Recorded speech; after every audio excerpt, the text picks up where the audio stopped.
ಓಂ ನಮೋ ಕಾಲಭೈರವಾಯ. ಕಾಲಭೈರವ ತಾಂತ್ರಿಕ ಯೂಟ್ಯೂಬ್ ಚಾನಲ್ಗೆ ಸ್ವಾಗತ ಸುಸ್ವಾಗತ.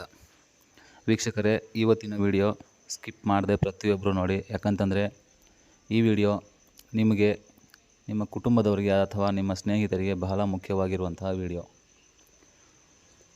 ಈ ಜನ್ರೇಷನಲ್ಲಿ, ಈಗಿನ ಕಾಲದಲ್ಲಿ ಜನಗಳನ್ನ ಯಾವ ರೀತಿ ಮೋಸ ಮಾಡ್ತಾರೆ, ಅವ್ರು ದುಡ್ಡು ಮಾಡ್ಕೊಳೋದಕ್ಕೆ ನಿಮ್ಮನ್ನು ಯಾವ ರೀತಿ ಬಲಿ ತಗೊತಾರೆ ಅನ್ನೋದಕ್ಕೆ ಇದೊಂದು ಉದಾಹರಣೆಯ ಮೂಲಕ ವಿಡಿಯೋವನ್ನು ತೋರಿಸ್ತಾ ಇದ್ದೀನಿ.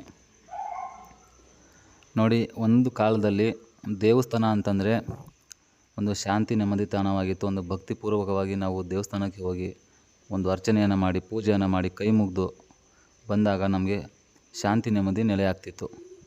ದೇವಸ್ಥಾನಕ್ಕೆ ಒಂದು ಬೆಲೆ ಇರ್ತಿತ್ತು, ಒಂದು ಕಲೆ ಇರ್ತಿತ್ತು.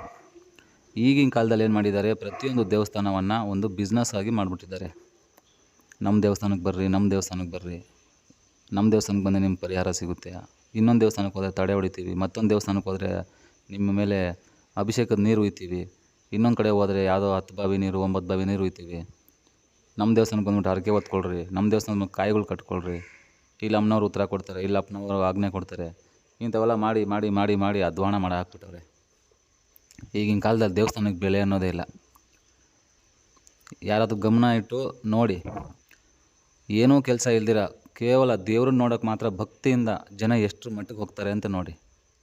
ಜೊತೆಗೆ ನಮಗೆ ಕಷ್ಟ ಇದೆ ಅಂತ, ನಮ್ಮ ಕಷ್ಟಕ್ಕೆ ಪರಿಹಾರ ಆಗಬೇಕು ಅಂತ ದೇವಸ್ಥಾನಕ್ಕೆ ಹುಡ್ಕೊಂಡು ಎಷ್ಟು ಜನ ಹೋಗ್ತಾರೆ ಅಂತ ಒಂದು ಸ್ವಲ್ಪ ನೋಡ್ರಿ, ತಿಳ್ಕೊಳ್ರಿ. ಈ ರೀತಿ ವ್ಯವಸ್ಥೆ ಬಂದು ನಿಂತಿದೆ. ಅದು ದೇವಸ್ಥಾನದ ತಪ್ಪಲ್ಲ, ಜನರ ತಪ್ಪು. ನಾನು ಪ್ರತಿಯೊಂದು ಸಲನೂ ತಿಳಿಸ್ತಾನೆ ಇರ್ತೀನಿ, ಪ್ರತಿಯೊಂದು ಸಮಸ್ಯೆಗೂ ದೇವಸ್ಥಾನನೇ, ಪ್ರತಿಯೊಂದು ನಿಮ್ಮ ಮಾಡಿರುವಂಥ ಪಾಪ ಕರ್ಮಗಳಿಗೆ ದೇವಸ್ಥಾನದಲ್ಲಿ ನಿಮ್ಮ ಪರಿಹಾರ ಸಿಗುತ್ತೆ ಅನ್ನೋದು ತಪ್ಪು. ಅವ್ರು ಯಾರೋ ವೀಡಿಯೋ ಮಾಡಿದ್ರು, ಇವ್ರು ಯಾರೋ ವೀಡಿಯೋ ಮಾಡಿದ್ರು, ಅಲ್ಲಿ ಯಾರೋ ಒಬ್ಬರು ಬಂದ್ಬಿಟ್ಟು ಆ ದೇವಸ್ಥಾನಕ್ಕೆ ಹೋಗಂದ್ರು, ಇಲ್ಲಿ ಈ ದೇವಸ್ಥಾನಕ್ಕೆ ಹೋಗಂದ್ರು, ಹೋದರೆ ಖಂಡಿತ ಪರಿಹಾರ 100% ಪರಿಹಾರ ಅಂತಾರೆ. ಇದು ಯಾವುದೂ ನಡೆಯಲ್ಲ.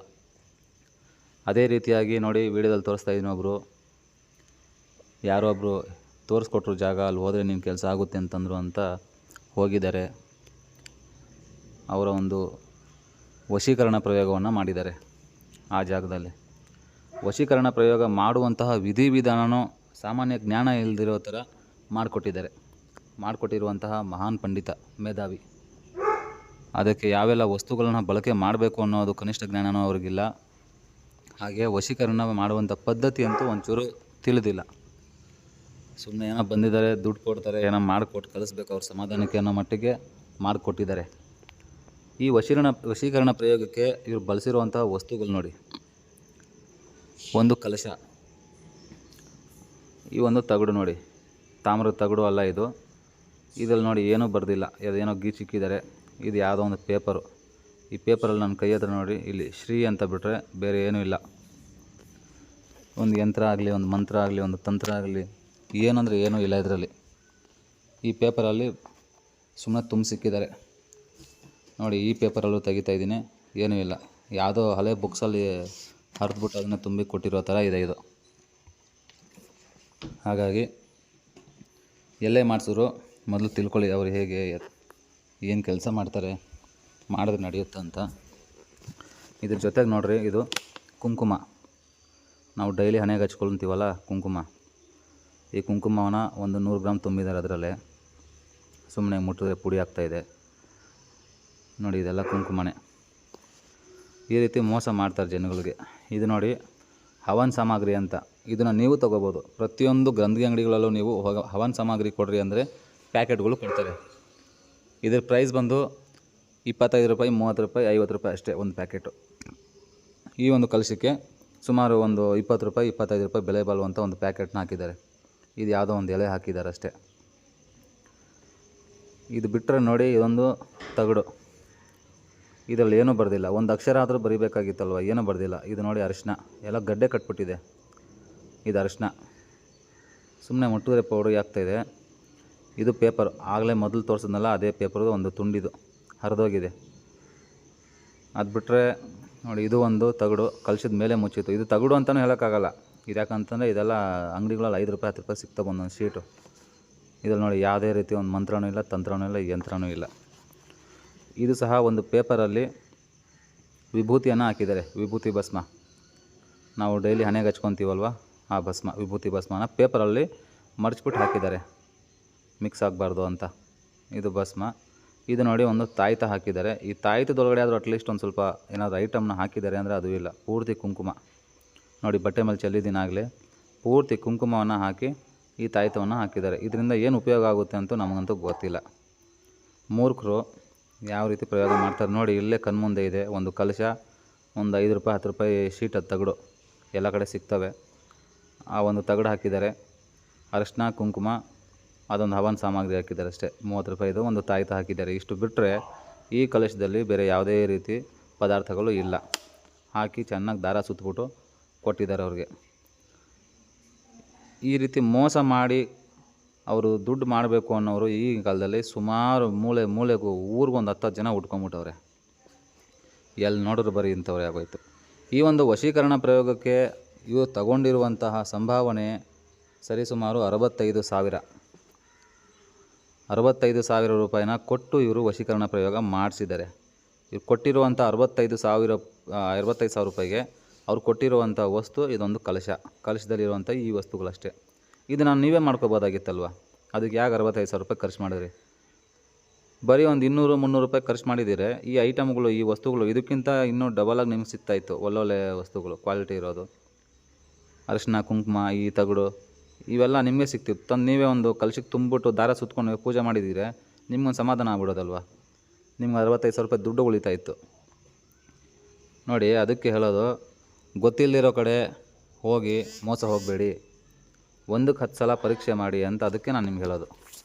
ಯಾರು ಕೇಳೋದಿಲ್ಲ, ಒಪ್ಕೊಳ್ಳೋದಿಲ್ಲ. ಕರೆಕ್ಟಾಗಿ ಕೆಲಸ ಮಾಡೋರು ಬಂದ್ಬಿಟ್ಟು 1000 ಪ್ರಶ್ನೆ ಮಾಡ್ತಾರೆ. ಕೆಲವರು ಅತಿ ಬುದ್ಧಿವಂತರು. ಈ ರೀತಿ ನೀವು ಹುಡುಕ್ಬಿಟ್ಟು ಯಾರೆಲ್ಲ ಮೋಸ ಮಾಡ್ತಿದ್ದಾರೋ, ಈ ಥರ ದುಡ್ಡುಗಳು ಕಿತ್ಕೊಂಡು ಈ 1000 ರೂಪಾಯಿ ತೊಗೊಂಡು ಈ ರೀತಿ ಯಾರಿಗೆಲ್ಲ ಅನ್ಯಾಯ ಮಾಡ್ತಿದ್ದಾರೋ ಇಂಥ ಕಡೆ ಹೋಗಿ ಕೇಳ್ರಿ, ಪ್ರಶ್ನೆ ಮಾಡಿರಿ. ಯಾಕಂದರೆ ಇಂಥ ಕಡೆ ಪ್ರಶ್ನೆ ಮಾಡೋಕ್ಕೆ ನಿಮಗೆ ಯಾರಿಗೂ ಬಾಯಿ ಬರೋಲ್ಲ, ಹೆದರ್ತೀರ. ಯಾಕಂದರೆ ಅವ್ರು ಹಾಕೊಳ್ಳೋವಂಥ ವೇಷಭೂಷಗಳು, ಕೆಲವರು ಅಮಾಯಕರು ಏನು ಮಾಡ್ತಾರೆ ಅಂದರೆ, ಸಾಮಾನ್ಯವಾಗಿ ಕಾಣಿಸೋ ಜನಗಳ ಹತ್ರ ಹೋಗಿ, ಸಾಮಾನ್ಯವಾಗಿ ಕಾಣಿಸೋ ತಾಂತ್ರಿಕರ ಹತ್ರ ಹೋಗಿ ಯಾವುದೇ ಕಾರಣಕ್ಕೂ ಕೆಲಸ ಮಾಡಿಸಲ್ಲ. ಇವನೇನು ಹಾಕೊಂಡು ಅಂದ್ಬಿಡು, ಯಾವುದೋ ಹಳೆ ಬಟ್ಟೆಗಳು ಹಾಕ್ಕೊಂಡು ಸುಮ್ಮನೆ ಇವನು ಸಿಂಪಲ್ ಆಗವನೆ, ಇವನ ಹತ್ರ ಏನು ಕೆಲಸ ಆಗುತ್ತೆ ಅಂತೀರ. ಅದೇ ಒಬ್ಬ ಯಾವನ ಡೋಂಗಿ ಸ್ವಾಮೀಜಿ ಬಂದ್ಬಿಟ್ಟು ಕಾವಿ ಬಟ್ಟೆ ಹಾಕ್ಕೊಂಡು ಮೈಯೆಲ್ಲ ಅರಿಶಿನ ಕುಂಕುಮ ಬಳ್ಕೊಂಡು, ಕತ್ತಲ್ಲೊಂದು 10 ಹಾರಗಳು ಹಾಕ್ಕೊಂಡು, ಹಣೆಯಲ್ಲಿ ಕುಂಕುಮಗಳು ಬಳ್ಕೊಂಡು, ನಾನೆಲ್ಲ ಮಾಡ್ತೀನಿ, ಎಲ್ಲ ಮಾಡಿಬಿಡ್ತೀನಿ, ನಿಮ್ಮ ಕಷ್ಟಕ್ಕೆಲ್ಲ ಪರಿಹಾರ ಮಾಡಿಕೊಡ್ತೀನಿ ಅಂತಂದರೆ ಅಂಥವ್ರ ಹತ್ರ ಹೋಗಿ ಕಾಲಿಗೆ ಬೀಳ್ತೀರಾ, ನಮಸ್ಕಾರ ಮಾಡ್ತೀರಾ, ಅವ್ನು ಕೇಳೋ ಅಷ್ಟು ಸಂಭಾವನೆ ಕೊಡ್ತೀರಾ. ಅವ್ರು ಎಷ್ಟು ಕೇಳಿದ್ರು ನೀವು ಅವ್ರ ಹತ್ರ ಎದುರು ಮಾತಾಡೋಲ್ಲ, ಕೊಟ್ಬಿಟ್ಟು ಬಂದುಬಿಡ್ತೀರಾ. ನಿಮ್ಗೆ ಕೆಲಸ ಆಗಿಲ್ಲ ಅಂದರೆ ಹೋಗಿ ಪ್ರಶ್ನೆ ಮಾಡಲ್ಲ. ಒಂದು ತಿಳ್ಕೊಳ್ಳಿ, ಚೆನ್ನಾಗಿ ಅರ್ಥ ಮಾಡ್ಕೊಳ್ರಿ.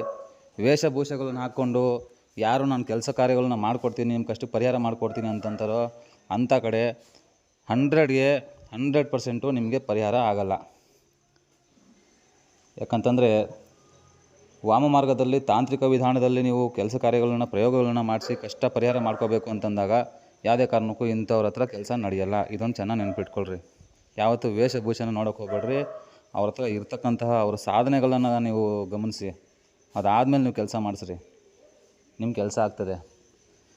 ನೀವೆಲ್ಲೆಲ್ಲೋ ಹೋಗೋದು ಬೇಕಾಗಿಲ್ಲ, ನಿಮ್ಮ ಅಕ್ಕಪಕ್ಕನೇ ಇರ್ತಾರೆ. ನಿಮ್ಮ ಊರುಗಳಲ್ಲೇ ಹುಡುಕ್ರಿ, ನಿಮ್ಮ ಪರಿಚಯದ ಕಡೆ ಹೋಗ್ರಿ, ಮಾಡಿಸ್ಕೊಳ್ರಿ ಕೆಲಸ.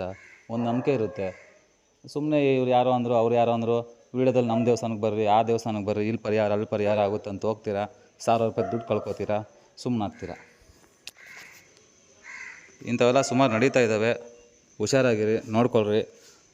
ದುಡ್ಡು ಯಾರಿಗೂ ಸುಮ್ಮನೆ ಬರಲ್ಲ. ನಿಮಗೂ ಕಷ್ಟಪಟ್ಟರೆ ದುಡ್ಡು. 1-2 ಸಲ ನೋಡಿ. ನೀವು ಇನ್ಸ್ಟಾಗ್ರಾಮಲ್ಲಿ, ಯೂಟ್ಯೂಬಲ್ಲಿ ವೀಡಿಯೋ ನೋಡಿಕೊಂಡು ಕೆಲಸ ಮಾಡಿಸ್ಕೊತೀನಿ ನಂಬಿಕೆ ಇದೆ ಅಂತಂದಾಗ 1-10 ಸಲ ಪರೀಕ್ಷೆ ಮಾಡಿ. ಯಾಕಂತಂದರೆ ಈಗೆಲ್ಲ ಈ ನಮ್ಮಂಥವ್ರದ್ದು ಸುಮಾರು ವೀಡಿಯೋಗಳು ಕತ್ಕೊಂಡು ಬೇರೆ ಚಾನಲ್ಗಳು ಹಾಕ್ಕೊಂಡು ದುಡ್ಡು ಮಾಡೋರು ಇದ್ದಾರೆ, ಮೋಸ ಮಾಡಿ. ಹಾಗಾಗಿ ಫಸ್ಟು ಸರಿಯಾಗಿ ಗಮನಿಸ್ರಿ. ಇನ್ಸ್ಟಾಗ್ರಾಮ್ ಆಗಲಿ, ಯೂಟ್ಯೂಬ್ ಆಗಲಿ, ಪೂರ್ತಿ ಅವರು ID ಚೆಕ್ ಮಾಡಿರಿ.